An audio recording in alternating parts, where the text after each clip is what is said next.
Hey, welcome in. Well, if you're a subscriber, you know that I've sworn off the professional sports leagues.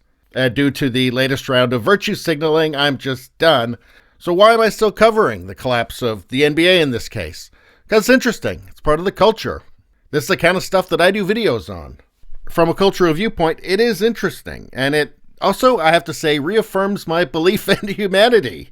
That maybe people aren't as sheep-like as the cultural institutions apparently seem to think. And what makes me think this? Well, here's the headlines from Outkick. NBA Finals Game 2 ratings historically collapse. Another all-time low. So things don't seem to be going very well, especially when there's a lot of people that aren't working and have lots of time to watch the NBA. Apparently they're choosing not to. Apparently a lot of people agree with me and a lot of you watching right now. Anyway, the NBA took another L Friday. Game 2 of the NBA Finals between the Lakers and Heat utterly collapsed with just 4.5 million viewers. The embarrassing average is down, wait for it, 68%. 68% from last year's Game 2, which featured a team in Canada. And yeah, ratings were great in Canada that year. But that doesn't help in the States. It doesn't help at all. So yeah, a lot of people are apparently making the same decision as a lot of us, which is that we have better things to do with our time. I, for one, am much happier doing other more productive things with my time. Thank you very much, NBA. Anyway, it goes on. How bad is the number? It's the least watched NBA Finals game on record, dropping even below Game 1's 7.41, the lowest viewed Finals opener in history. But this is the least watched NBA Finals game on record. All-time low. I mean, one would have thought if it just came down to eyes on screens, that really they should be doing historically well, because there's a lot of eyes available to watch this stuff, but they're not. Anyway, it continues. There is no way for the media to spin this positively. Declines of this magnitude are unheard of. Then factor in the tank job occurring with the league's biggest individual and team and their draw in the finals. The NBA is officially a disaster. A ship doesn't sink for just one reason, but undoubtedly, politics sit atop the historic tank. And whenever you have, historical and tank in the same sentence, not a good sign for your business. And of course, this is a business. And what does a business need? It needs customers. It needs customers. Not a good idea to alienate those customers. And I want to show you something here. This is actually from 2013, but I think it's interesting. It shows the politics of sport fans. Here's Democrats on this side. Here's Republicans on the right. In the middle, that's just people in between. Those are moderates. Now you can see the NBA itself is way over on the Democrat skew by like 20 points. And actually here we have the WNBA, which is a tiny dot there and way over. Oh, and the top and the bottom. The top is high turnout voters and the bottom is low turnout voters. But if we take a look at, the most popular sports, most of the sports, NFL, there's MLB, there's college basketball, college football, PGA, you got the NHL in there, you got NASCAR. These are all in this square here of people who are more likely voters, so they're politically engaged, and they're conservative or moderate.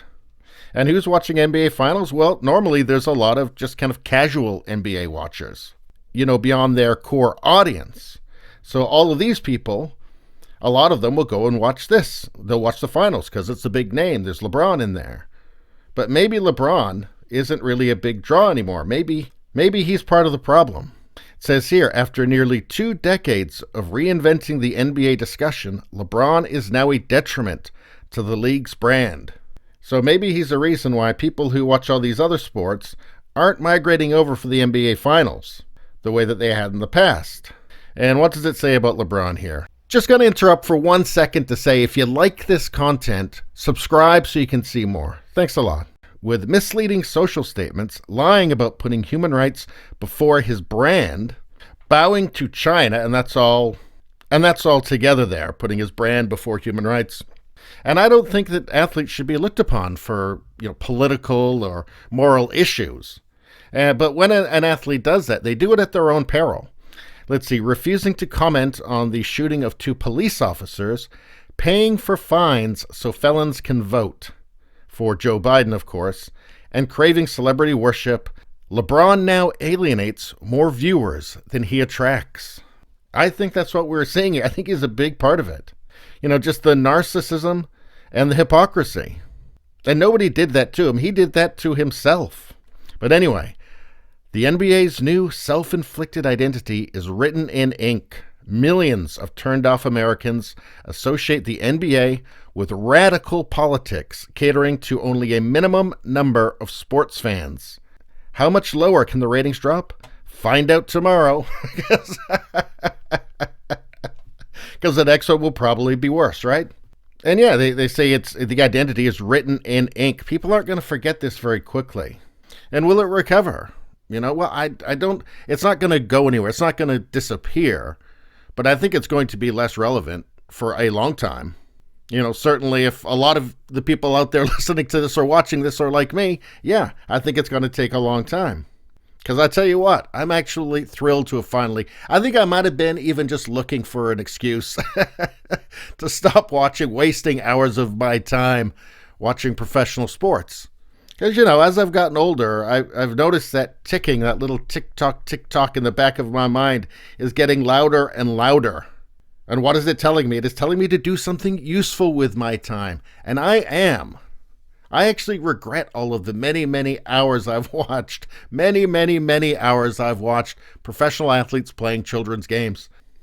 I couldn't be happier with the decision to tune all of this out, other than to just simply follow it as a weird cultural phenomenon, which I do think is interesting, and I do think there is some value in that. I think there's also some value for politicians as well to pay attention to this stuff if they know what's good for them. They say politics is downstream from culture, right? But anyway, that's all I got to say about that. Please subscribe, like, and share. If you just want to listen, there is the podcast Radio Baloney. It is on every platform, including like iTunes and Spreaker as well. Thank you very much. I will see you next time.